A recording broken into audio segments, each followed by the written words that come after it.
Formula One makes the trip down under as all the teams head to Albert Park for round 3 of the championship. And after a relatively straightforward first couple of races, for Max Verstappen anyway, as a neutral we're going to be hoping for a little bit more racing magic. Well, I'm Bryn Lucas, and joining me to discuss everything Australia and the Australian Grand Prix is John Noble and Alex Kalinauckas. Gents, welcome. First of all, Alex, it's been a while since I last saw you, it seems.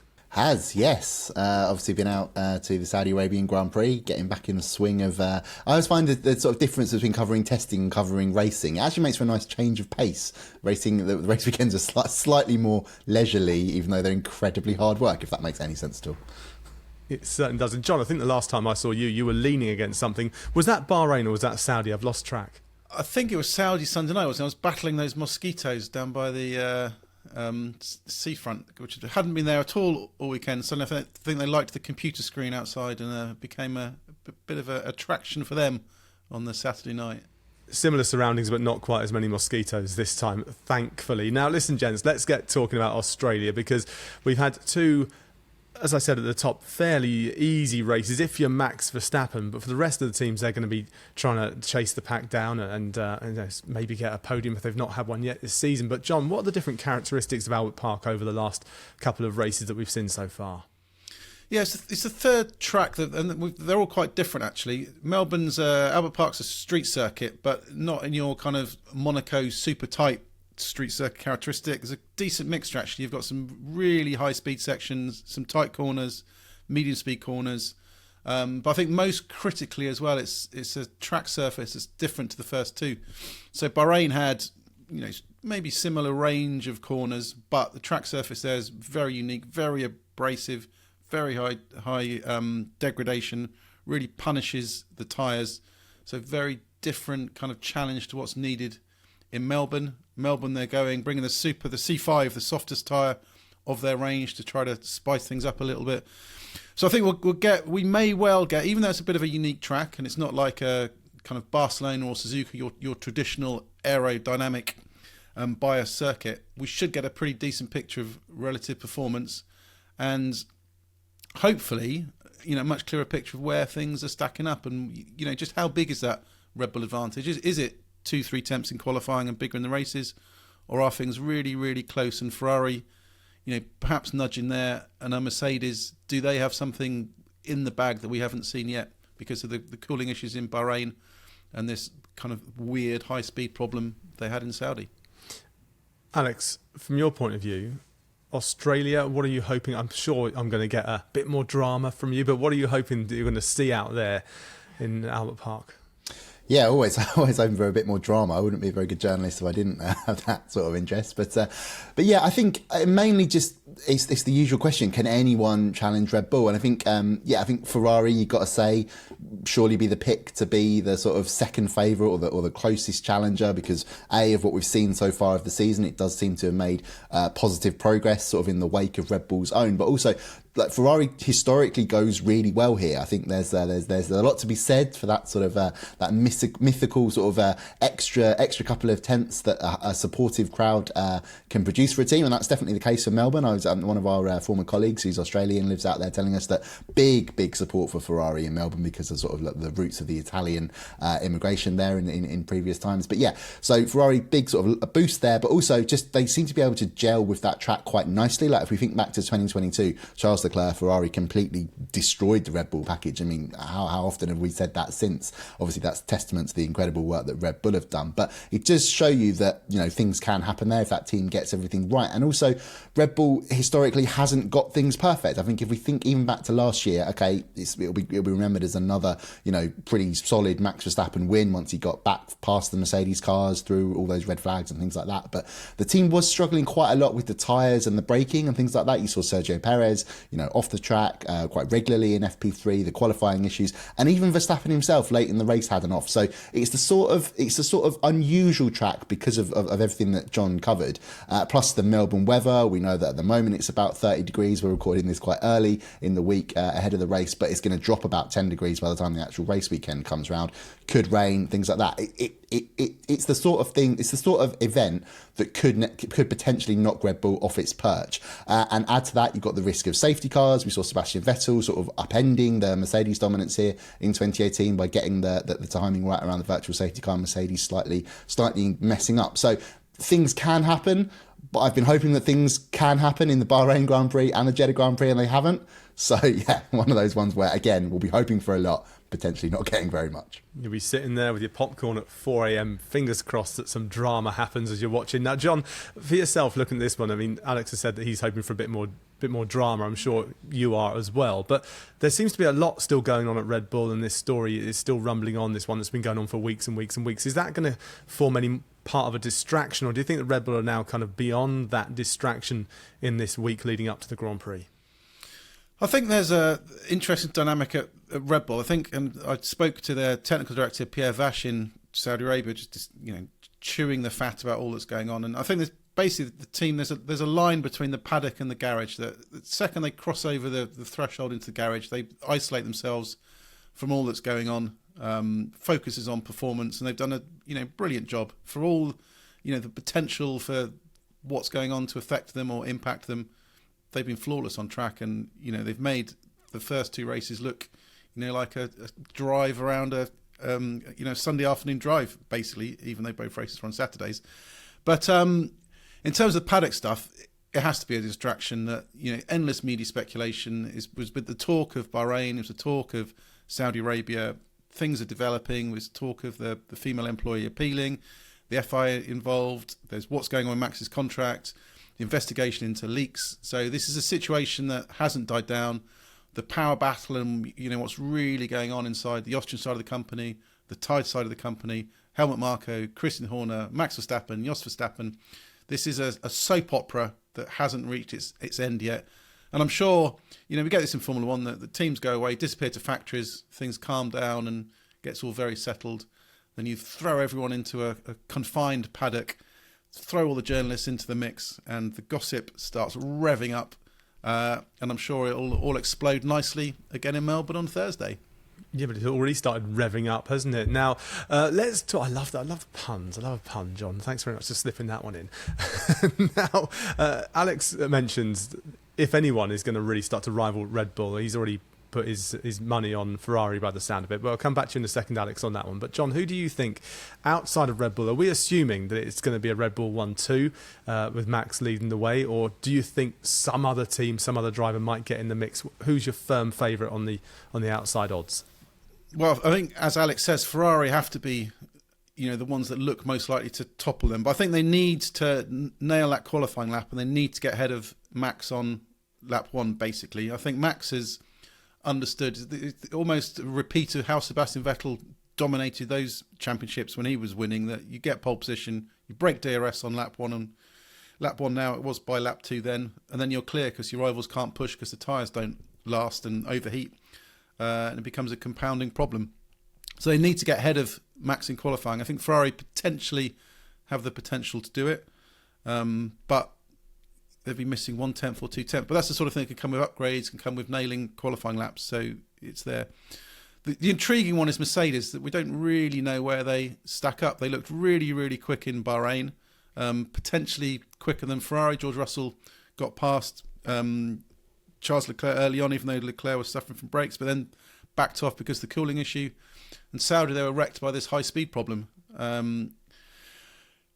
Melbourne's not as high a speed as Saudi Arabia, but there is some high speed sections, and it does rely on driver confidence. So there'll be some interesting to see how quick they can get on top of it. I understand they're going back to an old floor design that they had in testing, which they were more comfortable with.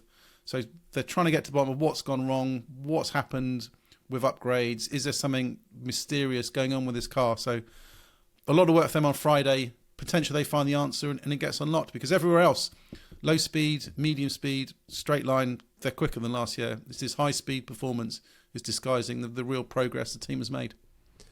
Alex, I'm going to ask you to pick a team that isn't Ferrari. I'm going to ask you to pick a team that isn't Red Bull, and I'm just going to plant a little Piastri seed in here, because he's the local lad. It would be great for an Australian to be somewhere near the top end, wouldn't it? Does he have any chance? I mean, who are you going to say would be on the podium outside of a Red Bull and maybe not a Ferrari? Oh, I'm glad you said the word podium there, because no, he doesn't have a chance to win the race given how good Red Bull is.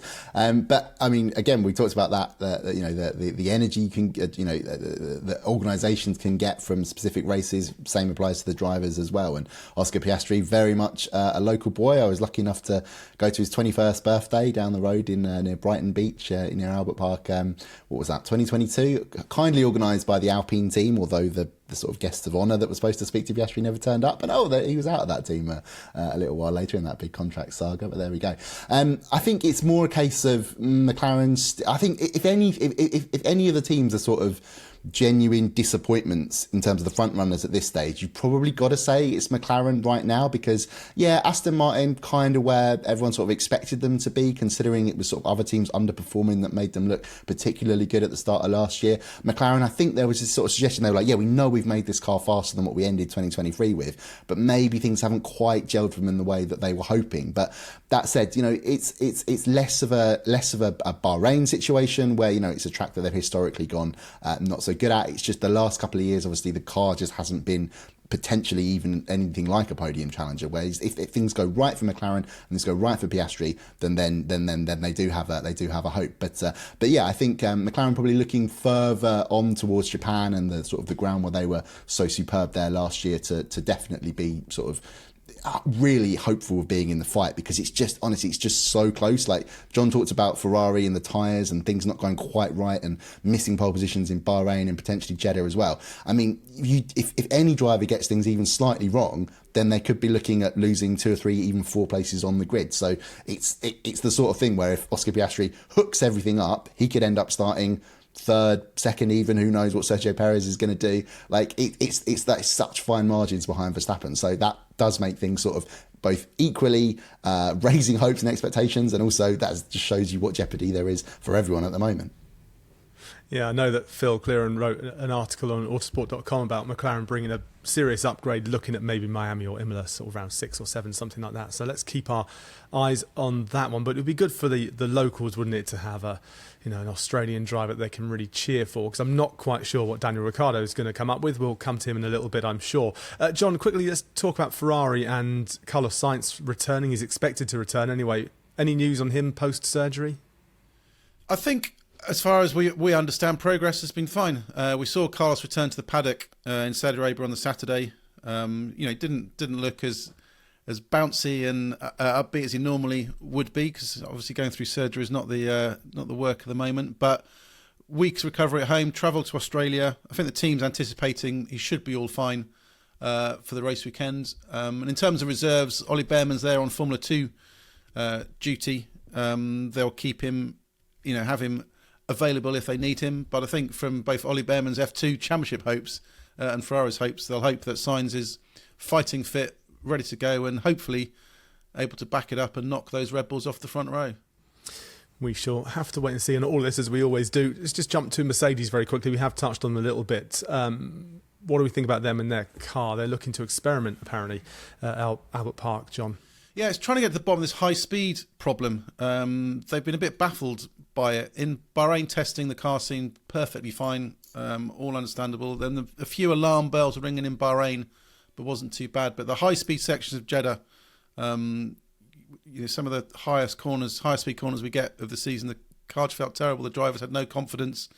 There was a bit of bouncing, but not much more extreme than others. But there's just a lack of confidence and downforce, and something happening at the rear of the car that's holding the drivers back. They haven't got the confidence to push, and they were losing all their time in this area of the track.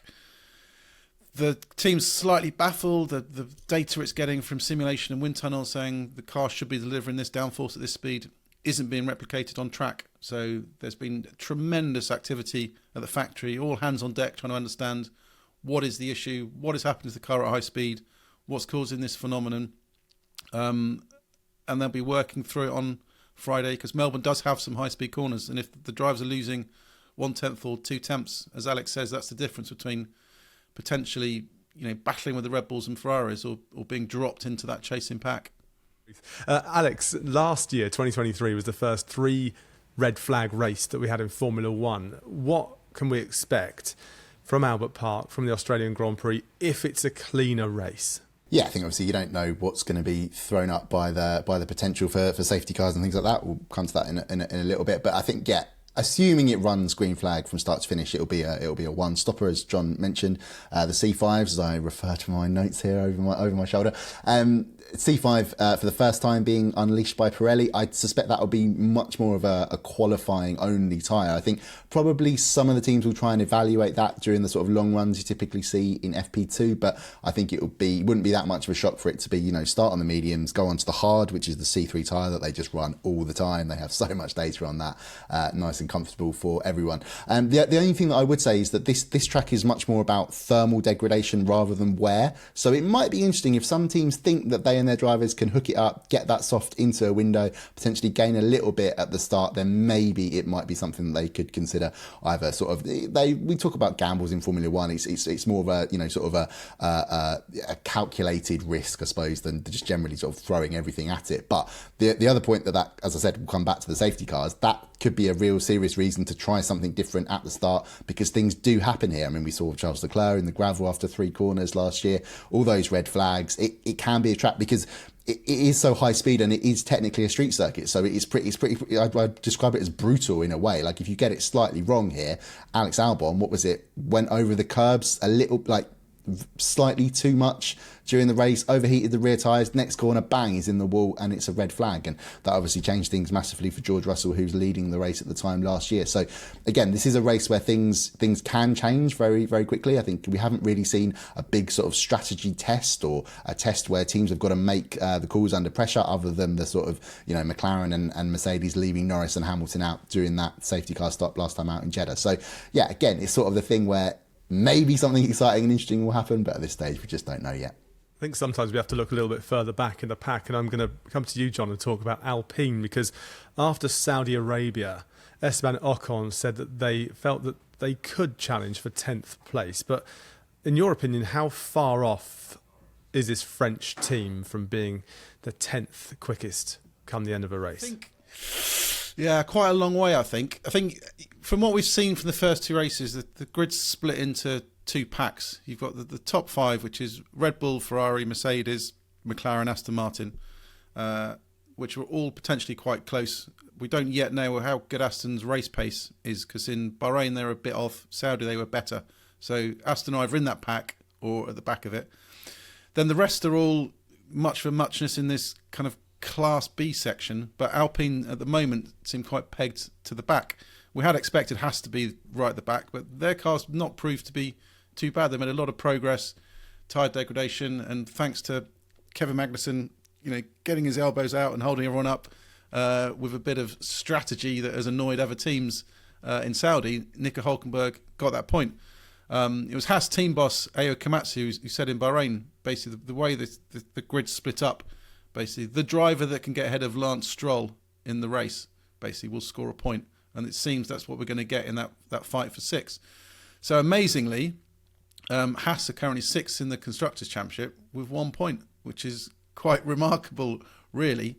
So I think it could be a season where there's going to be a really, really intense battle between 5 teams to score 1 point at a race. And at the moment, Alpine's car's overweight, doesn't handle especially well, lacks traction, doesn't have very good rear downforce. And I think it's quite a long road back to be able to make progress on the teams in front, who themselves will be making progress. So they're not chasing a stationary target. They need to make more progress than the cars in front. So I don't think it's going to be a short-term fix for Alpine.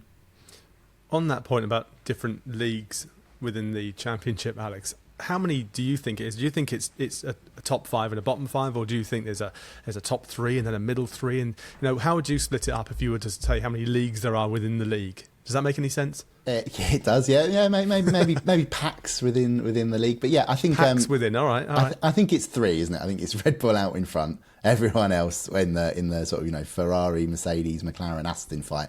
And then as John says, there is that other pack that's adrift at the bottom. And I think the drivers certainly feel that. Joe Granu talking about that in Jeddah, that it does feel more sort of pronounced than it did last year. And I mean, when you're considering, okay, if we put what I've just described as the first two packs there together, that adds up to 5 teams. How, without things going wrong, unless it's a driver error like we saw from Lance Stroll in Saudi Arabia, the mechanical issues just don't really happen that much. I mean, they do at Alpine because everything seems to be going wrong for that team at the moment, but it's just not like it was before, where back in the sort of 90s, where you had that jeopardy. Teams are just, by being forced to do it by regulation, they have improved so much on reliability that it means the sort of more random results are less likely. So extraordinary stat at the moment that you can be 6th with 1 point, and potentially, it just puts a premium on those drivers being absolutely perfect at sort of, RB, Haas, Williams, Alpine. It just shows you how they've really, even more than normal, got to be perfect to make things work out this year. Well, let's go back to tyres. Alex, you mentioned tyres earlier on, so I'm going to come to you on this one. Now, recently, Formula 1 announced that they've scrapped the decision to move from the 18-inch to 16-inch rims for 2026. What can you tell us about all this story? What's the impact going to be on the teams as well? Once again, going to very much refer to my notes over here for the answer to this question. But I think the idea, obviously, there's a lot of talk at the moment about how heavy and cumbersome and just generally massive these new cars are, the current cars are, because, we're really halfway of the current era. 2026 is actually not that far away now, so there's lots of chat about what can be done to make things maybe a bit more nimble. Obviously the massive advancement in the safety structures and things like that have come at a weight cost. That's just not going to go away, because frankly I'd rather see a big heavy Formula 1 car than see a driver die in it. I don't think that's particularly controversial. That's definitely the way to be. But the idea was potentially there could be a significant weight saving by moving the tyres to 16-inch rims rather than the current 18-inch rims. But it seems that Pirelli has actually pushed back on that idea. The team quite open in explaining why.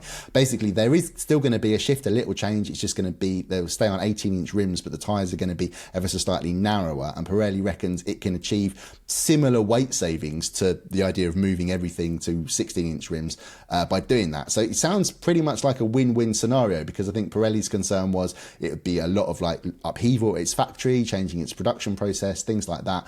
They've just got this new contract to be F1's sole tyre supplier. Is it going to be Pirelli's last? Would it want to make that investment? You can kind of sort of see the logic from their side, but equally there's no guarantees that going to 16 inches was going to achieve the desired results. So if they've got this projection that things can potentially be exactly the same by staying on 18 inches but making things narrower, which might sort of change the look of the cars more than anything else, then like I said, sounds like a win-win thing. Don't think it changes anything for the teams really. They just got to deal with what they get, and that's sort of that is the real big sort of secret challenge of Formula 1. That is sort of a lot of teams still describe the tyres as like a pseudoscience, and slight changes in temperature or wind direction, things like that, it can really sort of make or break a weekend. So it's something that's definitely going to be slightly different coming in 2026, but not as dramatic as potentially it might have been. Well, we will await more articles from you on that, Alex, I think, and see what happens with the tyres as the story develops. So before we wrap this video up, Australia Grand Prix, I'd like you not to predict your top 2, because I think we know where it's going to go, but who's the outside chance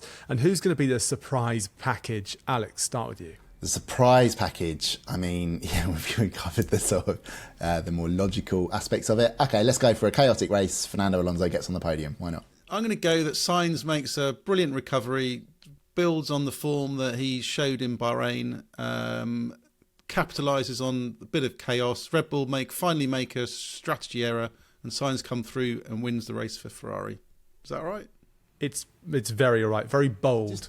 Just on the science thing, let's not forget, do you remember here in 2022 when Ferrari, like I said, destroyed Red Bull? Sainz lost his best lap in qualifying because of the red flag coming out, and the next day in the race he spins off, and it sort of totally changes the character of his weekend. He can be amazing here, so that's not that shocking a prediction, I think. Oh, so what Alex has done there, John, he's immediately it's not trying a to surprise. discredit you, isn't he? He's trying to discredit you and No, your I've bold agreed prediction. with you. Literally You're saying the it's not opposite. bold, unbelievable. You're saying it's not bold, though. You're saying it's a believable. I'm going to go, Magnussen's going to get third. That's bold. Gents, we're going to leave it there. Thank you so much. We shall have to see what happens this weekend in Australia. But as always, thanks very much. Thank you. Oh, thank you. Well, there you go. Done and dusted for another race preview. Australia Grand Prix. Don't forget, it starts 2 hours earlier. It's an early one if you're anywhere UK or west of that as well. So set those alarm clocks, maybe get the teas made ready as well for an early start. We look forward to it. Don't forget to subscribe so you can catch up with all the Grand Prix action for 2024. And as always, thanks for watching.